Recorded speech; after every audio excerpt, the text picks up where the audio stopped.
안녕하세요. 성형파파입니다. 안녕하세요. 탱크맨입니다. 자, 오늘은 월요일이고 해서 칼럼을 소개하는 방송을 촬영합니다. 자, 오늘 소개할 칼럼은 12월 13일 날 쓴 칼럼인데 가로주택 정비 사업을 보는 몇 가지 팁 해가지고 제가 썼는데 조회수가 벌써 623회나 됩니다. 하루밖에 안 지났는데.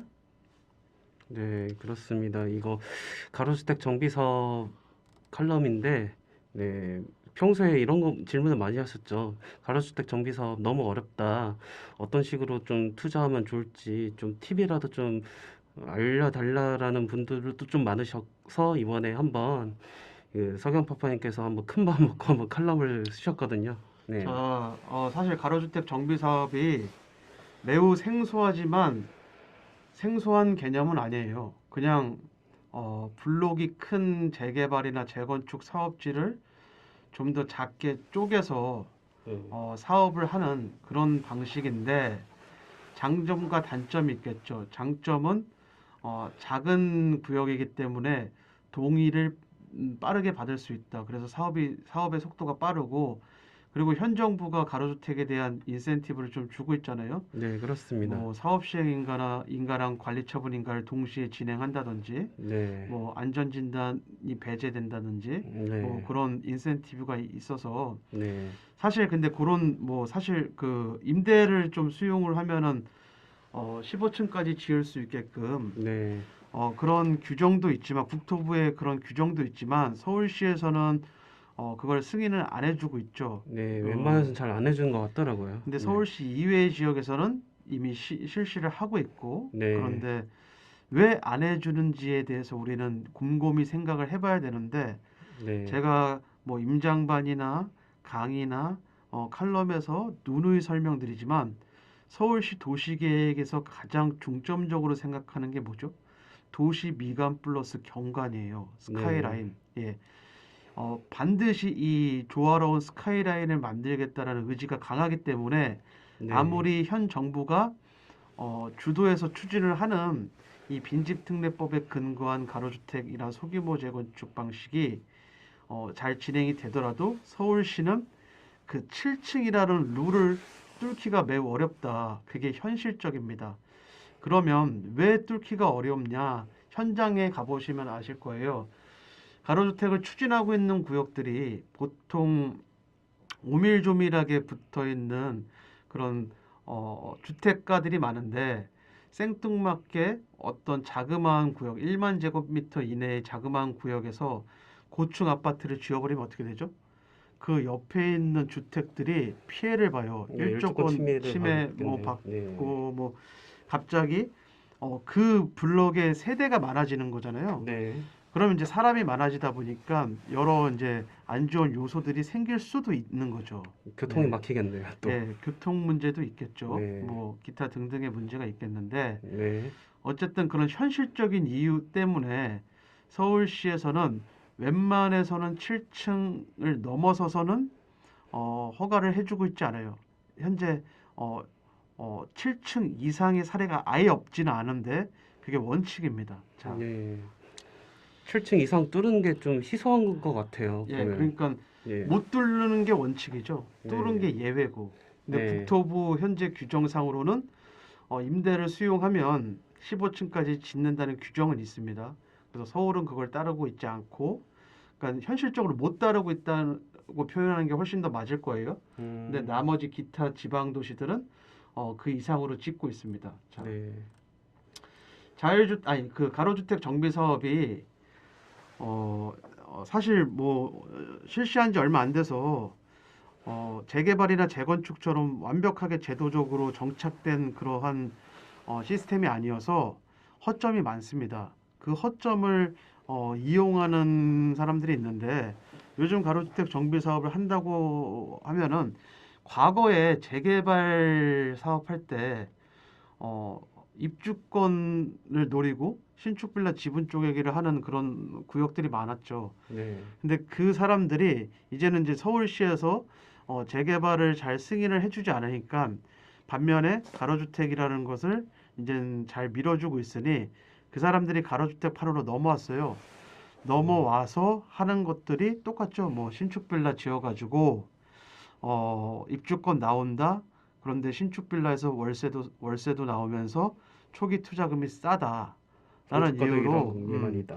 그래서 그런 이유로 거기에 이제 심지어 신축이어서 들어가서 사셔도 된다. 네, 뭐 그런 식으로 해가지고 네, 빌라를 팔죠. 그걸로 이제 수익을 보고 있는데 안타까운 것은 오늘 여기 보시면은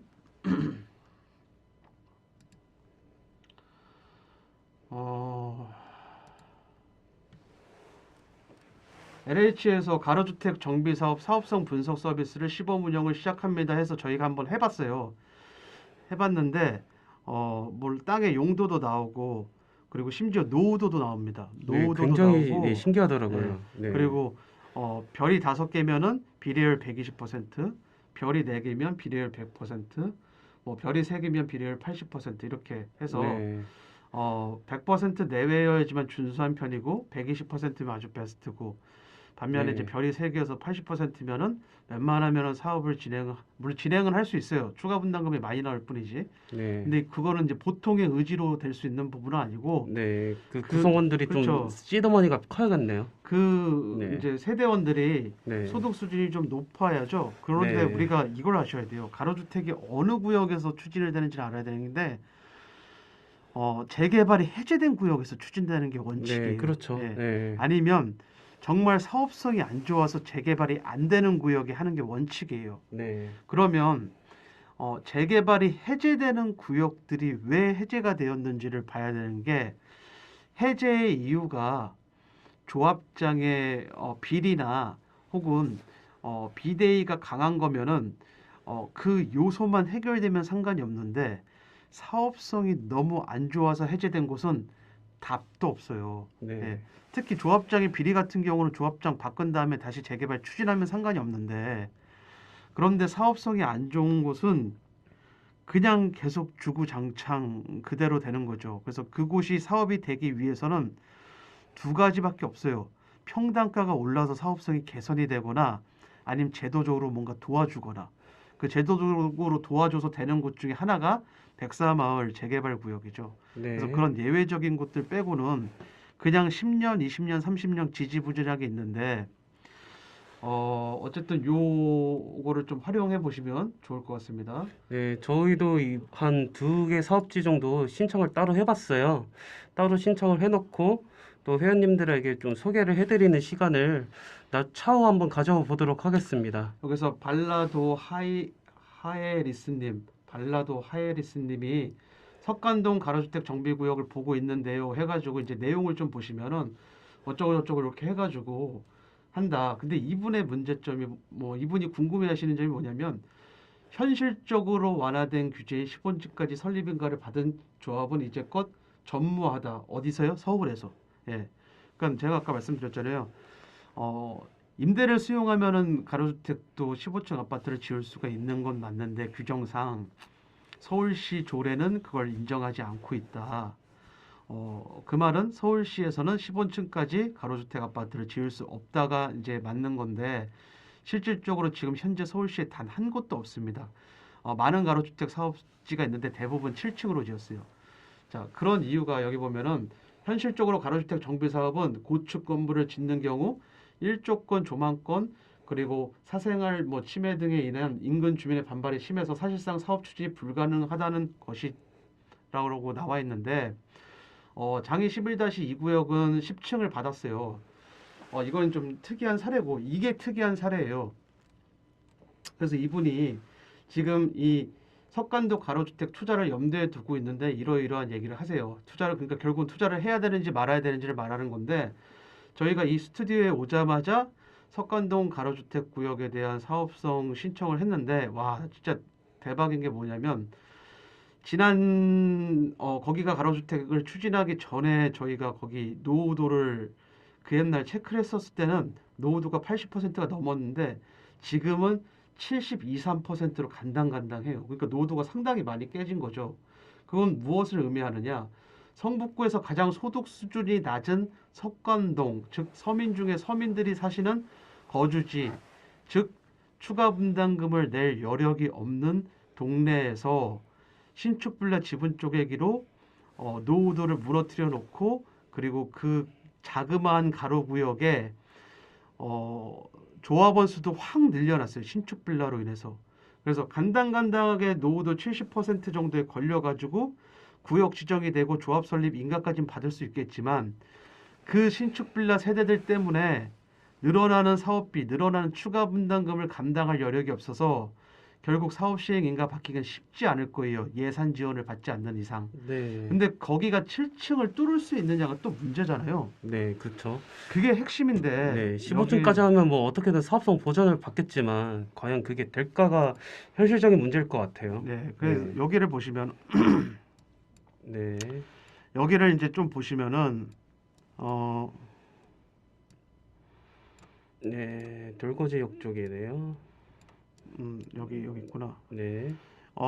여기가 이제 여기가 이제 돌고지 네, 역세권인데 이쪽이 그 사업구역이고 이 여기가 아래쪽이 이제 네. 사업구역입니다. 석관동 네. 가로주택 사업구역인데 애초에 서울시에서는 여기 재개발하지 말라 그랬어요. 그러면서 서울시에서 가로주택 추진하십시오 그랬는데 가로주택을 실제로 추진을 하고 있죠. 근데 그 추진 세력이 주민이 아닌 외부 세력인데 문제는 신축 빌라 지분 쪼개기를 통해서 노후도가 다 거의 무너질랑 말랑 하는데 일단 안 무너진 건 그들의 의도로 안 무너졌어요. 그 신축 빌라 들어간 사람들이 도장을 잘 찍어줘서 80% 동의도 받았지만 조합은 설립돼서 결국은 현수막은 달릴 건데 문제는 늘어나는 추가 분담금 때문에 여기 세대들이 그 추가 분담금을 낼 능력이 안 되셔서 결국 사업 시행 인가를 받기가 매우 어려워 보여요. 즉 비대위가 생길 건데 나는 상관없다. 신축 빌라 받아가지고 현수막 조합 설립 현수막만 걸려서 시세만 띄우고 난 빠져나갈 거다라고 생각한다면야 뭐 할 말은 없지만 그 사람들 때문에 여기가 무너지면 그 신축 빌라들 때문에 그 신축 빌라가 다시 30년 될 때까지 기다려서 재개발을 추진을 해야 돼요. 그런데 네. 중요한 건 여기 7층을 뚫을 수 있냐가 아까 우리 회원님께서 발라도 하이에리스님이 여쭤보신 건데 여기 이거 보이시나요? 을흥 경종 왕릉이라고 있어요. 조선 왕릉이죠. 조선 왕릉은 뭐죠? 세계 유네스코 세계 문화유산입니다. 네. 자, 제가 그 우리 패키지반이랑 그리고 이제 임장반에서 설명했을 때 제가 칼럼도 얼마 전에 쓰기도 했는데요. 정릉 6구역이 왜 무너졌죠, 탱크맨님? 거기가 또 정릉이 있기 때문에 조선 왕릉. 유네스코 예, 네, 세계문화유산이라고 했거든요. 그래서 이 정사모라는 비대가 굉장히 셌어요. 맞아요. 그리고 예. 그들이 주장하는 거는 세계문화유산에 웬 아파트냐 하면서 아예 유네스코에다가 아예 그 제보를 했죠. 제보를 하고 나서 유네스코 측에서 서울시에다가 또 네, 우려의 그 공문을 또 보냈어요. 압박을 한 거죠, 네, 정치적으로. 예. 네, 그런 배경이 있었습니다. 근데 거기가 그 지역이 원래 일종 지역이었나요?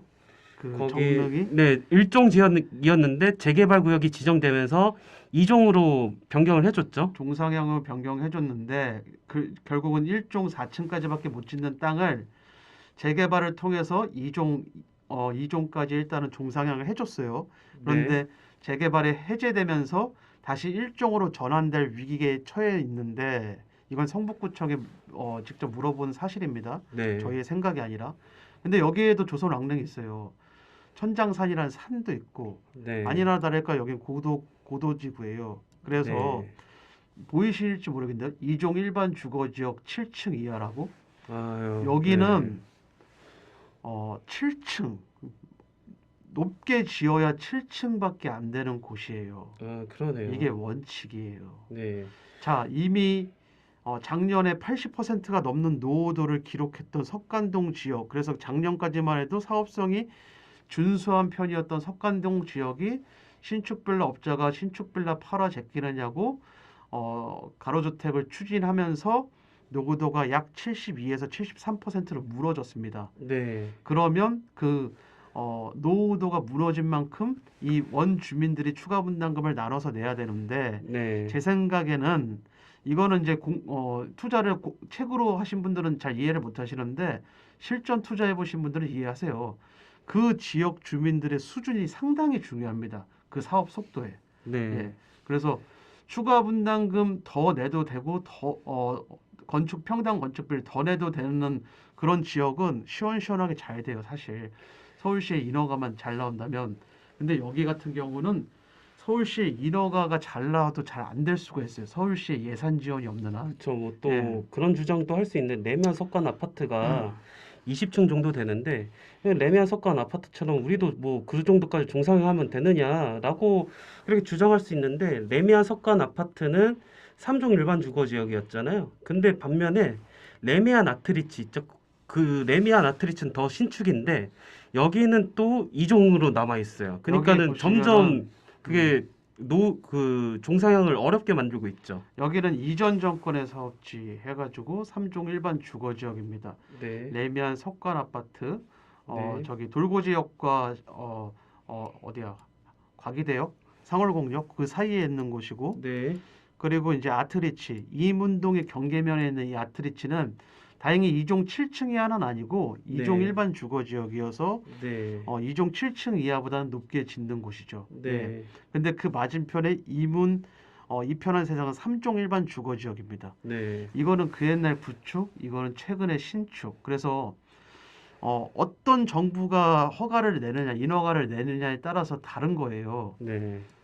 오세훈 서울시장의 사업일 때 했느냐, 그 박원순 서울시장이 시장일 때 인허가를 받았느냐에 따라 큰 차이가 있는데 네. 어쨌든 여기 이종 7층 이하라는 게 중요합니다. 이 고도 네. 여기서 추진하시는 분들은 이 2종 7층을 뚫을 뭔가 묘수가 있는지 모르겠네요. 그게 있다면 저는 할 말은 없는데 일반적으로 이건 힘들고 만약에 그러면 이제 우리 전업 투자자 입장에서 도덕 뭐 이런 거 다 필요 없고 도덕 인성 뭐 이런 거 필요 없고 우리 그럼 투자자 입장에서 어떻게 하면 돈 벌 수 있느냐?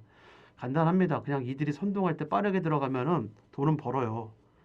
근데 제가 볼 때는 그러한 방법들이 이 원주민들에게 굉장히 안 좋고 문제는 현 정부는 그런 투자 방식을 시장 교란 행위자로 두고 적폐로 지정을 했죠. 그래서 웬만하면 하지 말라는 건 안 하셨으면 좋겠습니다. 자, 네. 그렇고 지금 들어가기엔 너무 타이밍도 늦었죠. 또? 빠르지 않죠. 지금 이미 오를 대로 올랐고 뭐 네. 작년 그러니까 오늘의 기준으로 1년 전에 들어가서 오늘 빠져나오는 거면은 상관이 없는데 제가 생각할 때는 그것도 사실 범죄예요. 예. 자, 어쨌든 그렇습니다. 그래서 이제 이분이 주장하시는 거는 올릴 수 있느냐? 합리적으로 봤을 때는 어려워 보여요. 제가 볼 때 합리적으로 봤을 때는 어려워 보이고 하지만 방법이 아예 없진 않겠죠. 제가 칼럼에도 썼습니다. 특례법 사례 해가지고 예. 하늘이 무너져도 솟아날 구멍이 있습니다라고 해가지고 제가 네. 쓴 칼럼이 있고요. 네. 이렇게 해서 일단은 일부를 좀 마무리 짓는 걸로 네. 그렇게 하겠습니다. 네, 2부에서 뵙겠습니다. 감사합니다.